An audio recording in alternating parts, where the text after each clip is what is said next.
Camera off করি। আরে ঠিকঠাক করে চালাও।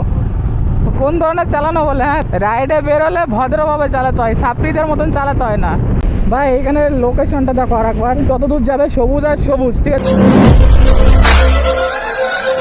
তো hey guys, welcome back to my new blog. তো গাইস, আজকে 15ই আগস্ট, তোমরা সবাই জানো। আর আজকের এই ভিডিওটি কিন্তু একটু দেরিতেই পোস্ট হবে, তার জন্য তোমরা কিছু মনে করো না, কারণ আমার এডিট করতে অনেকটা দেরি লাগে ভাই।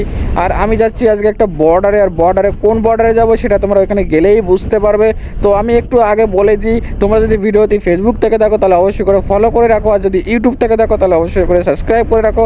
আর এইদিকে ওয়েদারটা দেখো গাইস, দারুণ ওয়েদার, দারুণ। সামনে পুরো মেঘটা একদম দারুণ লাগছে, ওপি লেভেলে লাগছে। চলো আগে যাওয়া যাক সামনে, তারপরেই তোমাদের সঙ্গে বাদবাকি কথা হবে ভাই। পেছনে একটা লোকের সঙ্গে ঝামেলা হলো। ঝামেলাটা হলো কি, আমরা ধরো মাছ দিয়ে টোটোটা চালাচ্ছে, এবার আমি হর্ন দিচ্ছি, হুট করে ডান থেকে কেটে গেছে, না কোনো হাত দেখিয়েছে না কোনো কিছু। এবার দেখো বয়স্ক লোক, আমি ওনাকে সম্মান দিয়ে কথা বলছি, উনি আমাকে ব্যাগ দেখাচ্ছে। যখনই আমি ব্যাগ দেখিয়েছি, যখনই ক্যামেরাটা বলেছি ক্যামেরা অন, তখন চুপ হয়ে গেছে। কিন্তু আসলে আমার ক্যামেরাটা অন ছিল না তখন। ভুল হয়ে গেছে, ক্যামেরাটা অন করলেই তোমরা বুঝতে পারতে যে কেমন রুট ব্যবহার করছিল। মানে কি বলতো, এখানে যদি বয়স্ক লোক না হতো না, আমি মেরে দিতাম। আমি ওকে বললাম যে বয়স্ক লোক, আমি আপনাকে আপনি আপনি করে বলছি, ভালোভাবে কথা বলুন, আপনার ভুল হয়েছে স্বীকার করুন না। এই হচ্ছে কাহিনী ভাই।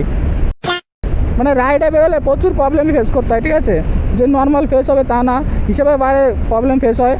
তো সেইভাবে তোমরা একটু সাবধানে গাড়ি চালাবে, অবশ্যই সাবধানে হেলমেট ইউজ করবে বিশেষ করে, ঠিক আছে। তারপরে বাদবাকি কাজ করবে ভাই। যাই করো, দেখো গাড়ি স্পিডে চালাবে ঠিক আছে, কিন্তু যতটা স্পিড তুমি কন্ট্রোল করতে পারবে ততটা স্পিডেই চালাও। কারণ ভাই পিক আপ দিলে স্পিড বেড়ে যাবে, কিন্তু কন্ট্রোল কজন করতে পারে তাই বলো। ये बड़ी अच्छी बात कही आप। এখানে লোকেশনটা দেখো আর একবার। আমি এখানে ক্যামেরাটা অন করবো না ভাবলাম, কিন্তু ক্যামেরাটা অন করতে বাধ্য হলাম। চারদিকে দেখো একদম সোজা এসে রাস্তা, এদিকে দেখো পুরো গ্রাম, ঠিক আছে। ধান যত দূর যাবে সবুজ আর সবুজ, ঠিক আছে। সামনে কিন্তু বর্ডার আছে, বর্ডারের উপরেই বাংলাদেশ, ওই যে দেখতে পাচ্ছ এখানে যে গাছগাছালি দেখতে পাচ্ছ, ওর পরেই বর্ডার। আর আজকে আমরা ওই বর্ডারেই যেতে চলেছি। 2000 years later. তো গাইস, তোমরা দেখতে পাচ্ছ এতক্ষণ বাইক চালানোর পরে আমরা ফাইনালি পৌঁছে গেছি বনগাঁ ব্রিজের কাছে। সামনে দেখতে পাচ্ছ পুরো বনগাঁ ব্রিজ, আর পাশে দেখো গাইস কত লোক দাঁড়িয়ে আছে, কারণ নিচে একটা নদী আছে, হয়তো সেখানে একটা দারুণ দৃশ্য দেখার জন্য তারা দাঁড়িয়ে আছে। তো আমরা এখানে দাঁড়াবো না, কারণ আমাদের এখনও অনেকটা দূরে যেতে হবে। তো আমরা এখান থেকে বেরিয়ে যাবো। আর আমার সামনে যে আমার সঙ্গে যে দুজনে এসেছিলো, সেই দুজন কোথায় আছে কে জানে, হয়তো সামনে দাঁড়িয়ে থাকবে, কারণ তারাও রাস্তা চেনে না, আমি একাই রাস্তা চিনি। তো তাদেরকে আগে খুঁজবো, খুঁজে তারপরে আমরা আবার চলে যাবো। আর এখান থেকে আমাদের যেতে হবে ডান দিকে, ডান দিকে গিয়ে আবার যেতে হবে বাঁ দিকে, বাঁ দিকে সোজা গেলে 1-2-3 কিলোমিটার গেলেই হবে আমাদের বনগাঁ বর্ডার। তো গাইস, সামনে তোমরা দেখতে পাবে বাংলাদেশের একটা জাতীয় প্রতীক আছে হয়তো, হ্যাঁ ডান দিকে দেখতে পাচ্ছ যে বাংলাদেশের একটা জাতীয় প্রতীক আছে। এখান থেকে আমাদের যেতে হবে বাঁ দিকে, আর এখান থেকে 4 থেকে 5 কিলোমিটার গেলেই পড়বে বাংলাদেশ আর ইন্ডিয়ার বর্ডার, সেটার নাম হচ্ছে বনগাঁ বর্ডার। তো গাইস চলো সেখানে যাওয়া যাক তাড়াতাড়ি, বেশি দেরি করব না, কারণ যতটা দেরি করবো এমনি তো আমাদের অনেকটা দেরি হয়ে গিয়েছে। আমাদের যেতে বলেছিল সকাল 7টার আগে, আর এখন বাজে গাইস 11টা, বুঝতে পারছো আমাদের কতটা দেরি হয়ে গিয়েছে। তো এখান থেকে টান টান বেরিয়ে যাব। চলো ওইখানে গিয়ে কথা বলবো। আর বর্ডারে কেমন কি হয় এখন কিছু দেখতে পাবে না হয়তো, কারণ অ্যালাউ করবে না বর্ডারের ভেতরে ভিডিও করা। আমি যতটা দেখাতে পারি ততটাই তোমাদের দেখানোর চেষ্টা করব। তো চলো আগে সেখানে যাওয়া যাক টান টান, তারপরে আবার কথা হবে। তো গাইস, আমরা প্রায় বনগাঁ বর্ডারের কাছে চলে এসেছি, কারণ আমি এটা থেকে বুঝলাম যে সামনে দেখো একটা ব্রিজ আছে, আর এই ব্রিজটা হচ্ছে বনগাঁ বর্ডারের ব্রিজ। এর নিচ দিয়ে যে নদীটা গিয়েছে সেটা পুরো বাংলাদেশের সঙ্গে যুক্ত হয়েছে। তো আমরা এখান থেকে সোজা তাড়াতাড়ি চলে যাব বনগাঁ বর্ডারের উদ্দেশ্যে। এখান থেকে বেশিটা দূর না, এখান থেকে হয়তো আর 1 কিলোমিটার, সব থেকে বেশি হলে 1 কিলোমিটারের মধ্যে আমাদের বনগাঁ বর্ডার পড়ে যাবে। আর একটা কথা গাইস, এই বর্ডার দিয়ে কিন্তু তুমি চাইলে বাংলাদেশে যেতেও পারবে। আর বাংলাদেশ থেকে যে লোকজনগুলো আসে ইন্ডিয়ায় চিকিৎসা করতে বা ঘুরতে, তারা কিন্তু বনগাঁ বর্ডার দিয়েই আসে, আমরা সেই বর্ডারেই যাচ্ছি। তো চলো গাইস, বর্ডারে তো চলে যাচ্ছি, দেখি এইদিকে ঢুকতে পারি কি, কারণ যেদিক থেকে লোকজন আসা যাওয়া করে সেটা কিন্তু এদিক না, সেটা অন্য দিকে। এই দিক দিয়ে কিন্তু সব লরি ফারি বা মালগাড়ি যাওয়া আসা করে। দেখি কাউকে ফোন না করে ভেতরে ঢুকতে পারে কি, যদি ঢুকতে না দেয় তাহলে হয়তো ফোন করতে হবে কাউকে। চলো দেখা যাক কি বলে অফিসার, কি বলে আগে দেখা যাক। সামনে গাড়িকে কি বলে দেখি, আমাকে দেখে নিয়েছে, बोले प्रोग्राम देखना है। हाँ प्रोग्राम देखना है। प्रोग्राम इधर प्रोग्राम कोई होगा ना, प्रोग्राम जो ना हो रहा सुबह हो गया पूरा का पार्टी अंदर नहीं सकते, अंदर नहीं जा सकते। कैमरा ऑफ करिए। তো গাইস দেখলে যে প্রথমে একটা বিএসএম আমাকে বললো ক্যামেরা অফ করতে, আমাদের ঢুকতে দেয়নি প্রথমে। কিন্তু ভাই আমার ওইখানে অনেকের চেনা জানা ছিল, আমার অনেকে চাকরি করে ওইখানে, যার জন্য আমি তাদেরকে ফোন করেছি, আর ফোন করে আমরা যেভাবে হোক ভেতরে ঢুকে গিয়েছিলাম।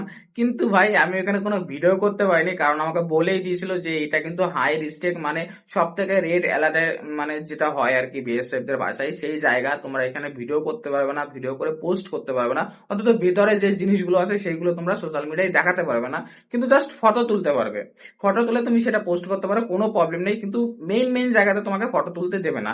ফটো তোলার জন্য তোমাকে সেটার পারমিশন নিতে হবে যে আমরা এখানে ফটো তুলবো। কিন্তু হ্যাঁ, যেখানে একটা বাংলাদেশের গেট আছে যেখান দিয়ে লরি ফরি যাওয়া আসা করে, হ্যাঁ সেইখানে গিয়ে আমরা ফটো তুলেছি, সেইখানে গিয়ে ভিডিও করেছি, সেখানে সবকিছু এলাও আছে, তুমি সেটা সোশ্যাল মিডিয়াতে পোস্টও করতে পারো, কোনো প্রবলেম নেই। কিন্তু ভাই বাদ বাকি জায়গাগুলোতে তুমি না ভিডিও করতে পারবে না কিছু করতে পারবে। আর আমি যদি ভিডিও অন করতাম ভাই, আমার কাছে ক্যামেরা ছিল, আমি লুকিয়ে ভিডিও করতে পারতাম, কিন্তু ভাই যদি পোস্ট করতাম বা কোনো বিএসএফ দেখে নিত ভাই, আমাকে ওইখান থেকে জেলে পাঠাতো, না হলে আমার ক্যামেরা রেখে দিত, যা কিছু না কিছু একটা করে দিত, যার জন্য আমি ভিডিও করতে পারিনি।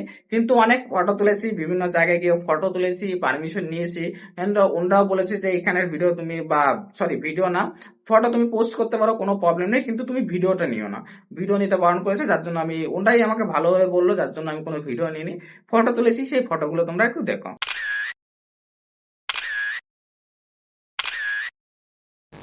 তো গাইস ফটোগুলো তোমরা দেখলে কেমন লাগলো জায়গাটা, আর বেশি ফটো তুলিনি কারণ আমাদের ওখান থেকে তাড়াতাড়ি বেরিয়ে আসতে হয়েছে, বেশিক্ষণ থাকতেও পারিনি ওখানে। আমরা চাইলেই থাকতে পারতাম, কারণ আমাদের ওখানে চেনা পরিচিত ছিল, কিন্তু আমাদের তো আবার বাড়ির দিকে যেতে হবে, একটু ঘুরতে হবে, যার জন্য আমরা ওখানে বেশি থাকিনি।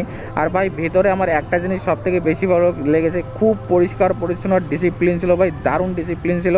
আর এইদিকে দেখো আকাশটা দেখো, দারুণ লাগছে ভাই।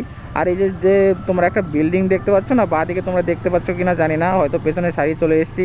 এই বিল্ডিংটা নতুন হচ্ছে, এখন আমাকে ঢুকতে দেয়নি, বললো যে পরে একদিন আসিস তখন আমরা তোদের ঢুকিয়ে দেবো। তো এইখান থেকে আমরা এখন যাব হচ্ছে সামনে, যেখান থেকে বাংলাদেশের লোক ইন্ডিয়ায় চিকিৎসা নিতে আসে। আর তোমরা যদি কেউ বাংলাদেশে ঘুরতে যাও তোমাদেরও এইখান দিয়ে যেতে হবে।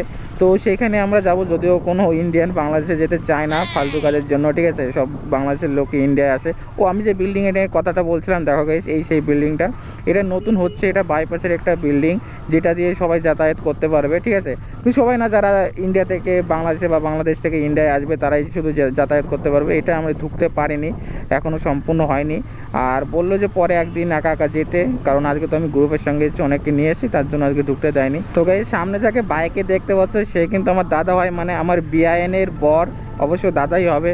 তো উনি কিন্তু এখানেই চাকরি করে, এবার আমার বিয়ানও এখানে চাকরি করে, আমার আর একটা দাদা আছে, ঠিক আছে, সেও এখানে চাকরি করে। তো বুঝতে পারছো এই তিনজনই চাকরি করে, যার জন্য আমি ঢুকতে পেরেছি এইখানে।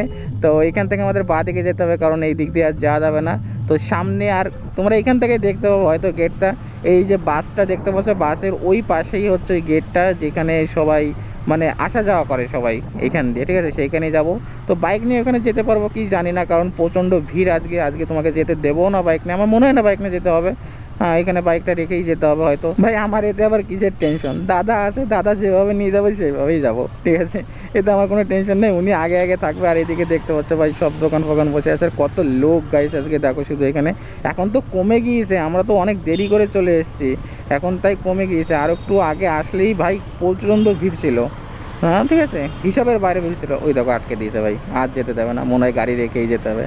তো গাইস জায়গাটা তোমাদের কেমন লাগলো অবশ্যই করে কমেন্ট করে বলো। আর বেশি ভিডিও দিতে পারিনি তার জন্য সরি গাইস, কারণ আমার ক্যামেরায় বেশি জায়গা ছিল না, আর চার্জও ছিল না, ক্যামেরা অটোমেটিক বন্ধ হয়ে গেছিলো তখন, যার জন্য কোনো ভিডিও করতে পারিনি, সরি তার জন্য।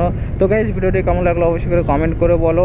আর তোমরা যদি এই ভিডিওতে নতুন হয়ে থাকো তাহলে অবশ্যই করে সাবস্ক্রাইব করে রাখো, আর যদি ফেসবুক থেকে দেখো তাহলে অবশ্যই করে ফলো করে রাখো। তো লেটস গো গাইস, দেখা হবে আবার নতুন কোনো ভিডিও নিয়ে।